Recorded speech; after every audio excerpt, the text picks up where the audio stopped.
Good morning everyone. जैसा कि कल हमने डिस्कस किया था ज्योग्राफी का chapter 1 India size and location, ठीक है। तो इसमें मैंने आपको कल बताया था कि इंडिया का जो लोकेशन है वो कहाँ है, कौन से हेमिस्फीयर में है, ठीक है। और थोड़ा सा लैटिट्यूड और लॉन्गिट्यूडल लाइंस के बारे में बताया था, और इसके अलावा इंडिया किस लैटिट्यूड से किस लॉन्गिट्यूड के बीच में स्थित है, ठीक है। तो उसकी पोजीशन के बारे में थोड़ा सा डिस्कस हमने किया था। अब हम देखेंगे कि इंडिया का जो साइज़ है, ठीक है, वो कैसा क्या है, ठीक है, कितना बड़ा है हमारा कंट्री, लैटिट्यूडनल लॉन्गिट्यूडनल एक्सपांसन क्या है, या लेंथ में भी हमने जैसे कि कल मैंने आपको बताया था कि नॉर्थ टू ईस्ट और north to west and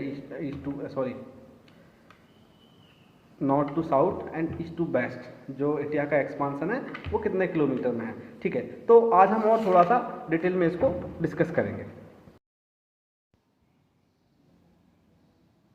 okay, तो देखिए जैसे कि आप स्क्रीन पे देख पा रहे हैं, द साइज़ के बारे में यहाँ पे बताया गया है। The land mass of India has an area of 3.28 million square kilometre. India का जो टोटल एरिया है वो कितना है, 3.28 मिलियन स्क्वायर किलोमीटर। अब इसका मतलब आप समझते हैं, देखिए कल मैंने आपको बताया था मिलियन बिलियन क्या होते हैं, तो 1 मिलियन इज इक्वल टू होता है 10 लाख।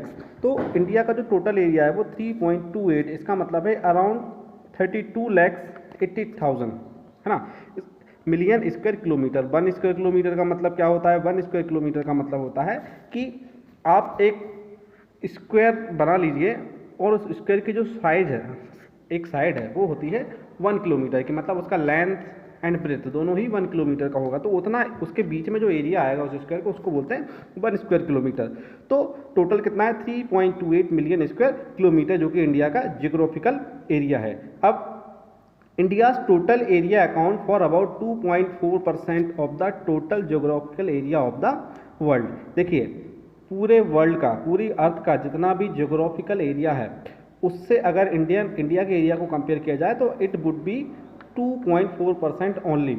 अच्छा, वहीं अगर हम बात करें पॉपुलेशन में हमारा कितना कंट्रीब्यूशन है तो बहुत ज़्यादा है, ठीक है। और एरिया वाइज अगर देखें तो हमारा जो कंट्रीब्यूशन है वो बहुत कम है। ओके, तो अब देखिए,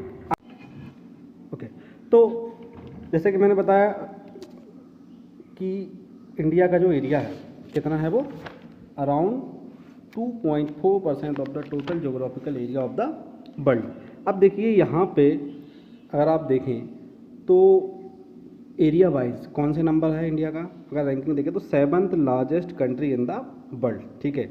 इंडिया से बड़े और कौन से देश हैं, जो 6 बड़े देश हैं, ठीक है। There are 6 other countries which are bigger than India according to area, so वो आप मुझे कमेंट में बताइएगा। अच्छा देखिए, इंडिया का जो टोटल बाउंड्री है लैंड, देखिए यहाँ पे दो टाइप की बाउंड्री की बात करेंगे हम। एक तो लैंड बाउंड्री रहेगी और दूसरा टोटल बाउंड्री रहेगी, जिसमें कि आपका जो कोस्टल एरिया है वो भी इंक्लूड हो जाएगा, ठीक है। तो इंडिया की जो टोटल लैंड बाउंड्री है वो है 15,200 किलोमीटर। कितना है, 15,200 किलोमीटर। ओके, इसके बाद अगर आप देखें कि total length of coast line क्या है, कोस्ट लाइन क्या होती है, देखिए कोस्ट लाइन का मतलब होता है कि वो बाउंड्री जहाँ से देखो इंडिया का जो बॉर्डर है, अगर आप नीचे की तरफ देखेंगे साउथ इंडिया में, तो यहाँ पे दोनों साइड से, ठीक है, आपका ओशियन है, एक साइड है अरेबियन सी, एक साइड है आपका बे ऑफ बंगाल, और उसके बाद नीचे है इंडियन ओशियन। तो ये जो कोस्टल एरिया होता है, यहाँ पे जो इंडिया की बाउंड्री है उसको बोलते हैं कोस्ट लाइन। तो यहाँ पे जो टोटल कोस्ट लाइन है वो है 7,516.6 किलोमीटर। अब यहाँ पे आपको एक चीज़ और ध्यान देने वाली बात यह है कि इसमें आपका अंडमान निकोबार आइलैंड और लक्षद्वीप आइलैंड, ये जो आइलैंड हैं इनका जो कोस्ट लाइन है उसको भी इंक्लूड किया गया है। तो टोटल कोस्ट लाइन है हमारा 7,516 किलोमीटर।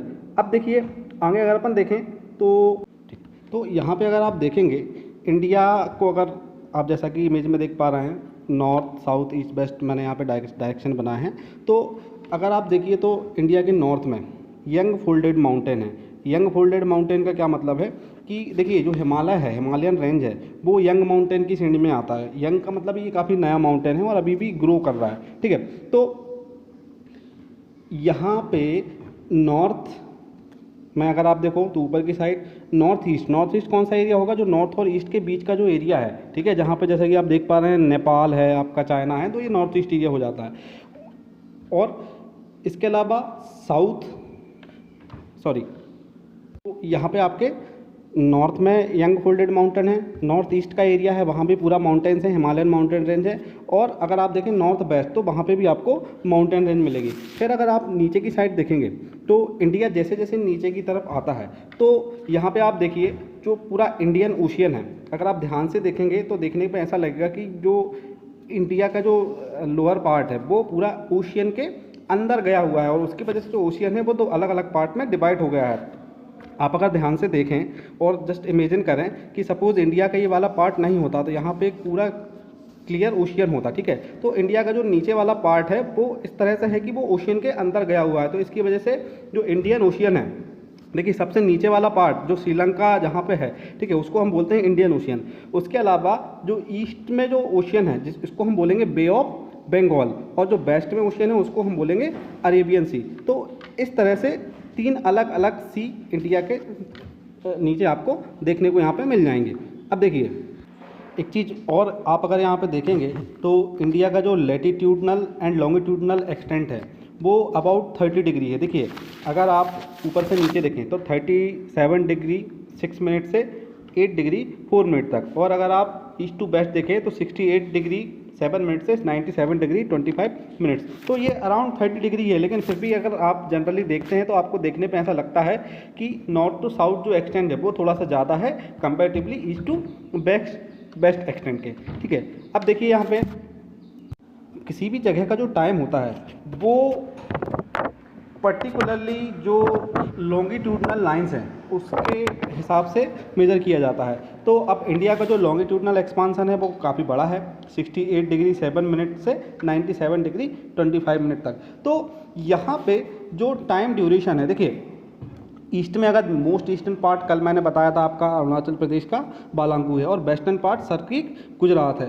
तो अरुणाचल प्रदेश से लेके गुजरात के बीच में जो हमारा टाइम होता है, अगर आप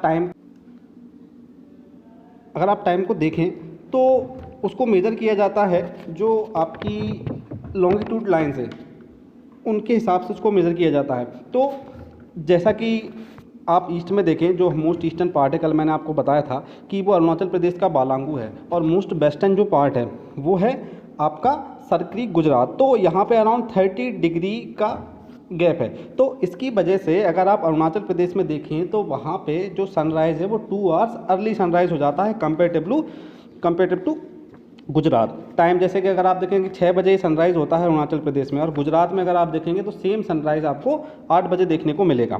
तो इस वजह से जो टाइम है ईस्ट और वेस्ट के जो टाइम है उसमें ज़्यादा डिफरेंट ना हो, तो इसके लिए यहाँ पे एक दूसरा तरीका निकाला गया है।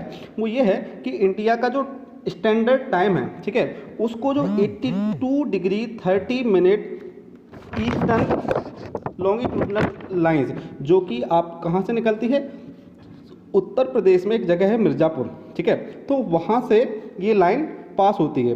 फिर वही ऐसी कोई लाइन एक्चुअल में होती नहीं है, ये इमेजनरी लाइंस होती हैं। तो इंडिया का जो स्टैंडर्ड टाइम है वो किस लाइन से लिया जाता है, वो लिया जाता है 82 degree 30 minute eastern longitudinal line के थ्रू, ठीक है। तो इससे क्या होता है, जब सेंटर से हम इंडिया का टाइम मेज़र करते हैं तो इसका फ़ायदा ये मिल जाता है कि पूरे ओवरऑल जो हमारा पूरा कंट्री है वहाँ पे एक एवरेज आपको कहीं पे ज़्यादा डिले भी नहीं दिखेगा सनसेट या सनराइज़, और कहीं पे बहुत अर्ली सनसेट सनराइज़ नहीं होगा। अदरवाइज़ अगर हम इसको अरुणाचल प्रदेश के हिसाब से मेज़र करें तो वहाँ तो बहुत जल्दी सनराइज़ हो जाता है, ठीक है। सेम सनराइज़ अगर आप फिर गुजरात में देखेंगे तो फिर वो लगभग 2 घंटे बाद होगा, ठीक है। तो इस प्रॉब्लम से बचने के लिए ही हमने इंडिया में जो टाइम हमारा स्टैंडर्ड टाइम लिया जाता है वो लिया जाता है 82 degree 30 minute east longitude line से, जो कहाँ से जाती है आपके उत्तर प्रदेश के मिर्ज़ापुर नाम की जगह से, ठीक है। खत्म करते हैं, इसके आगे का जो डिस्कशन है वो हम नेक्स्ट वीडियो में फिर देखेंगे। Okay, bye bye.